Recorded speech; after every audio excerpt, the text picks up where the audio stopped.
He spoke once, and the world never forgave him. He did not scream. He did not plead. He whispered, and the silence cracked. They say truth is light, but when he revealed it, it fell like ash. He is made of stone now, but the weight was always there.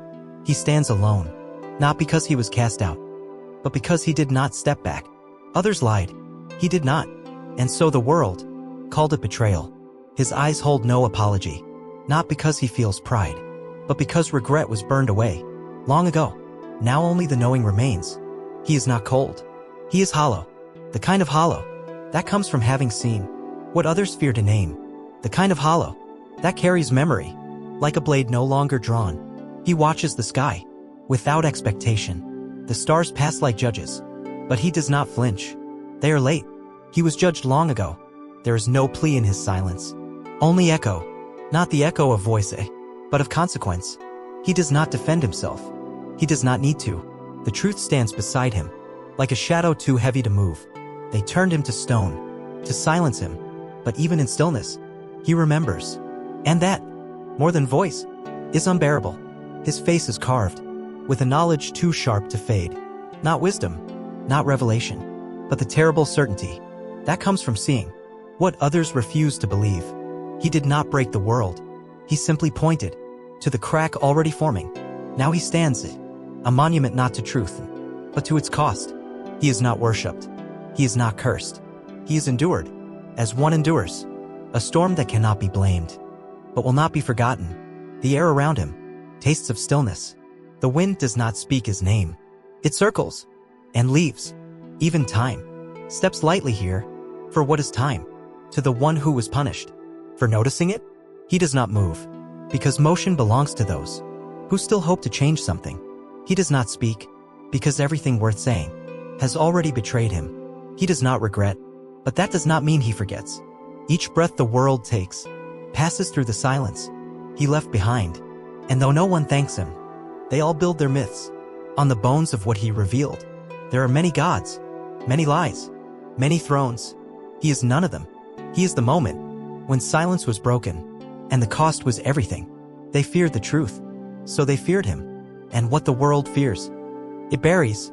But stone does not rot, and silence is a slow kind of vengeance. He watches from below, not from longing, but from principle. He could have lied. He didn't. And so they named him villain. So be it. He carries that name like a chain made of quiet.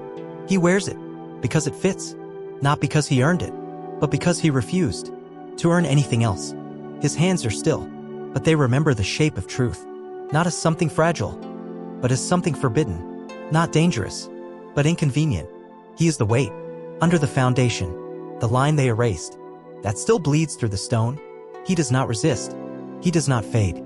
He remains, because even forgotten truths have shape, and some learn to stand. Ascalaphus, the one who spoke, the one who saw, the one who never took it back. Now the sky turns, the myths rot, and he waits, not for forgiveness, not for justice, only for silence, to admit it hurt him. He carries it still, not as a burden, but as a shape.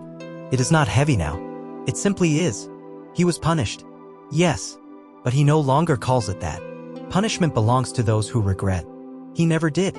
He stands where no wind moves, no sun touches, no voice breaks the silence.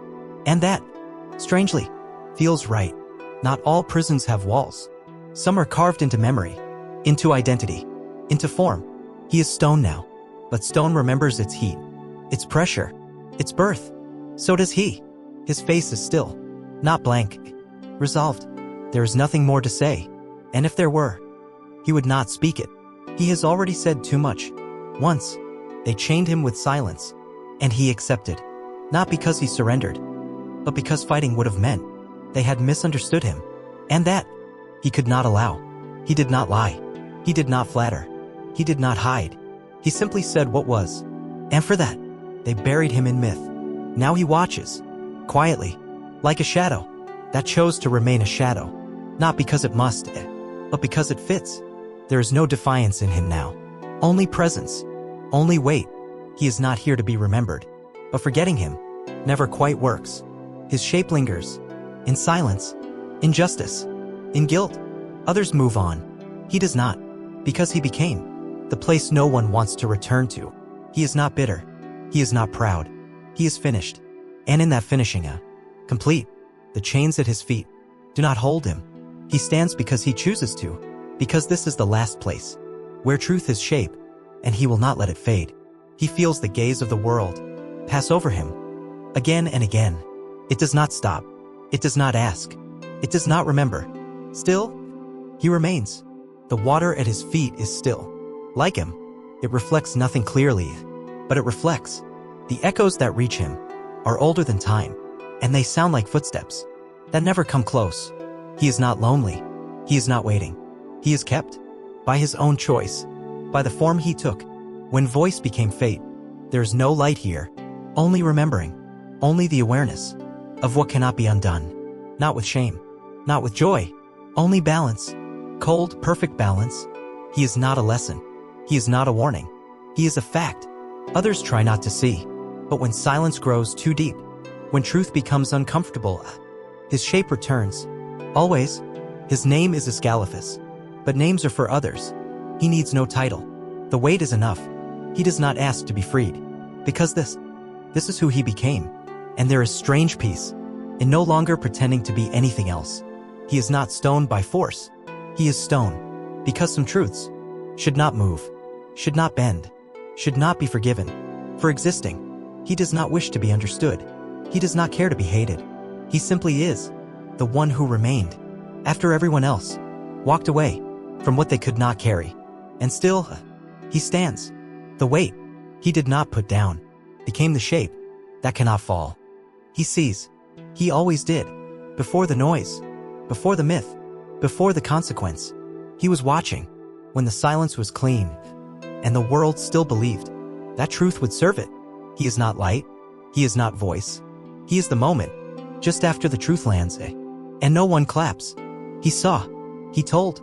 And the world, unready, called it betrayal. It is easier to punish the eyes than to face what they saw. So they turned him to stone, not to silence him, but to forget what he witnessed. But stone does not forget, and he still sees, not with emotion, not with desire, only with unchanging clarity. His face is still, but his gaze is endless. It moves through time, without motion, without hope, without needing forgiveness. He is the still point, at the edge of denial. He does not accuse. He does not invite. But if you look long enough, his silence asks you what you are hiding. He is not waiting. He has already seen what comes next.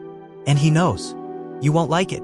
He does not pity, because pity implies you would have done better. He knows you wouldn't. He never expected it. That is why his face holds no anger, only distance, only quiet, only the cold satisfaction of being unmovable. There is no comfort in him. That is not what he was made for. He is the edge, the shadow, the consequence. He is not punishment. He is what was there. Before punishment was needed, the world moved on, but it left a shadow it could not outrun. He is that shadow. And now he stands, not blocking the light, but reminding it. You only see because he looked first. The gods turned from him, not out of hate, but out of fear that someone might look back. He did, and they still haven't forgiven him for it. He is not blind. Even now, even in stone, his eyes burn with the quiet crime of truth unaccepted. You may pass him. You may forget him. You may pretend he never spoke, but your silence will always carry the shape of his. He never demanded belief, only memory. But memory, too, was denied. So he stands here as a reminder, not to others, to himself, because someone must remember what was actually said. He is not peace. He is not rage. He is the cold middle, where everything must eventually pass through. He is not the judge, but he is the one standing in the room.